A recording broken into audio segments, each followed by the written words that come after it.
Hey y'all, it is the 13th, I think, Monday the 13th.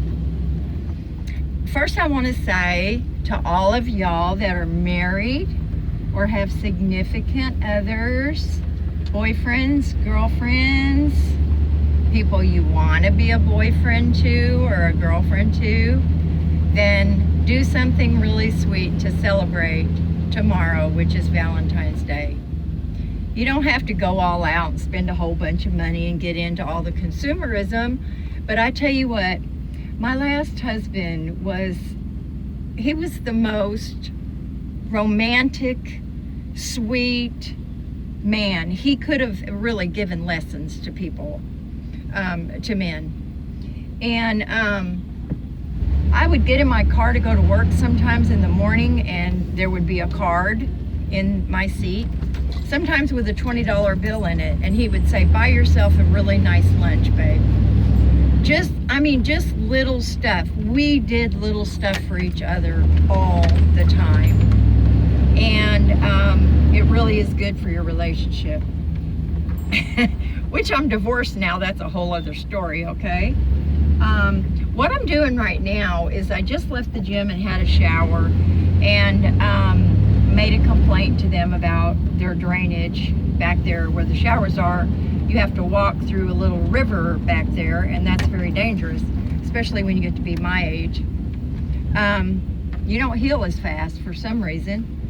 And could be the osteoporosis, it could be the arthritis, I don't know, could be anything. Could be orneriness, as far as I know. But what I'm doing right now is I'm on my way to Oceanside to the Civic Center, and they're having a big meeting tonight. Guess what it's about, you guys? Yep, that's right, homeless people. Homeless people. Now, I'm told that even though I have a perfectly good little home on wheels, that doesn't count. That I am considered a homeless person. So, I want to hear what they have to say, again, ad nauseum, about homeless people, the situation, and what anybody is doing to alleviate it. Now, I will tell you, there's a nonprofit that's involved in this tonight, and it's one that I worked for 4 years. Without going into a lot of detail, I got so screwed over by these people, it was not even funny. I have not been able to get a job since they brought a lawsuit against me claiming that I was a danger to an older gentleman. Big, long story. I was threatened in the lawsuit that if I spoke of it, I would be sued and sent to prison, and you know what? Send me. One of these days I'm going to tell that story. But anyway, I'm on my way over there, and that's one of the reasons why I said the other day I need to put some duct tape on my mouth, because when Greg sees me sitting out there, it's going to give him the chills, because he knows what happened. He knows it was wrong. He knows I got screwed. He didn't actually have anything to do with it, but he didn't stand up for me either, and he knew the facts. He knew what the facts were, and he let it happen to me. And I just want to look him in the eye. I just want to look him in the eye. I loved my job. If I had to pick a favorite in my whole life, and I've had many, I would say that was my favorite job of all time, because it was helping people. It wasn't helping other people get rich. It was helping people who needed help. And they do a really good job of that, y'all. I am not saying that they don't. I wouldn't have been there 4 years if they didn't. But in my particular case, events happened, and I got really screwed over. It's why I'm homeless. Or why I'm living on wheels, you could say. And I'm not really a van dweller. I think that I am more of, let me see. I'm an asphalt rat. You just cut right across in front of me, bud. It's a good thing I was watching. Applied a little brake, letting Scoota's cell phone over there. Let me see. Yep. Oh, it's a chick. Oh, geez. Giving us a bad name. But anyway, that's where I'm headed. I hope I will control myself. I will do my very best. I really do want to listen. I want to see if any progress has been made. Do you guys know how long they've been talking about this homeless problem? Years and years, decades. Let's see. I was fired by them back in 2012. So that was 4 years ago. And I was there for 4 years, so that was 8 years. I mean, a long time, you guys. And nothing really is being done. You can't believe the people that I see on the streets of Oceanside.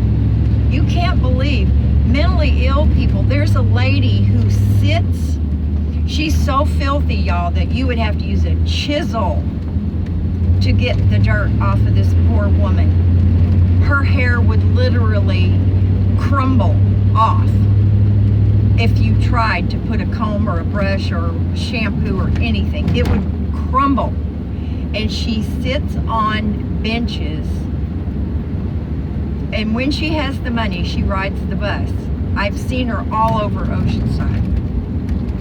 She carries this big doll with her, and she sits on a park bench or a bus stop bench. I saw her this morning by Walmart, and she holds up her little doll in front of her face.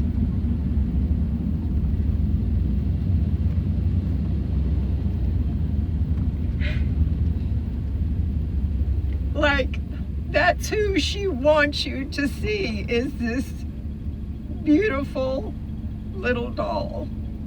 That's who she wants to be. That's who she wants you to perceive her, as being that beautiful little doll who is also very filthy and crusty. It is wrong that she has to suffer. I cannot imagine, as somebody who's had mental illness my whole life, I cannot imagine being in her position and what must go through her poor head. I can't imagine. It's a nightmare. It's just a nightmare. But,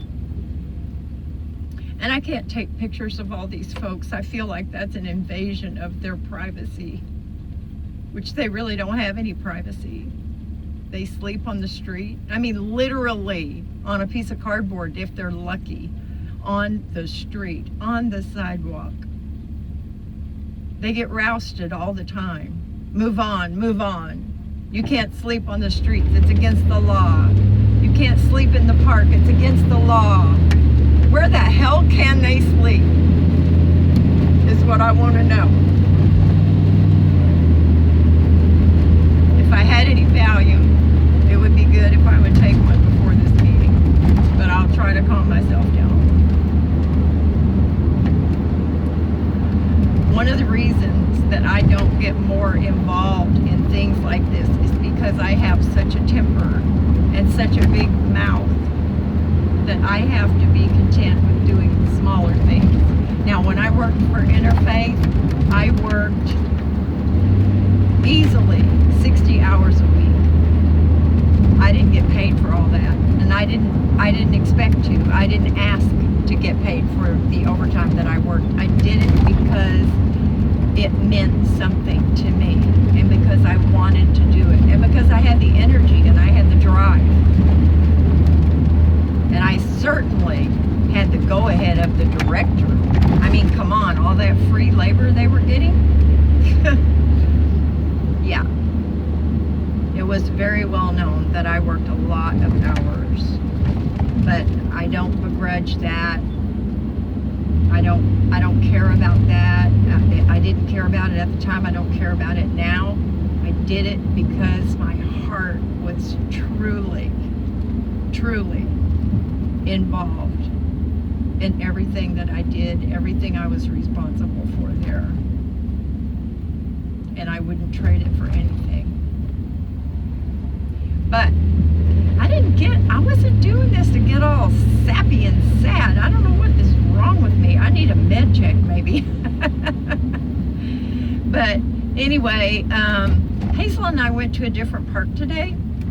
I didn't really like it. I wasn't feeling it over there. It was nice. I can't say that there was anything wrong with it. On Mondays, they always clean the parks because there's always a lot of parties on the weekends. More Caesar's pizza boxes than you could possibly count in one day. I kid you not. Everybody hits up Little Caesars and has a party on the weekends. Especially Hispanics folks.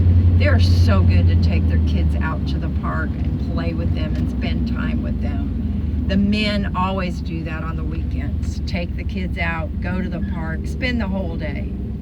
Just throwing the frisbee, skateboarding, eating pizza, whatever.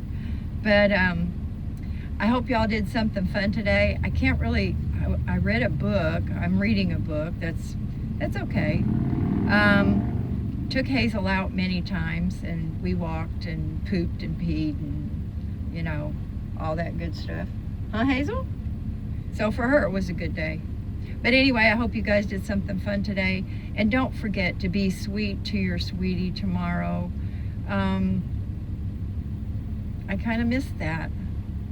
I know Chris would have had, he's remarried, by the way. I hope she appreciates him. But he would have done something very, very sweet.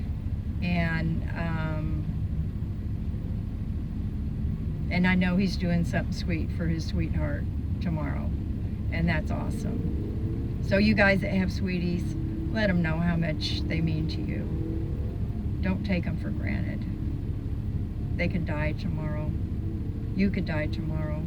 I could die right now, right here by the freeway. I could get run over. So anyway, and Ford Van Man, I know you will do something sweet for your sweetie because you are just a sweetheart. Love you guys. Talk to you later. Pray for me that I keep my mouth shut.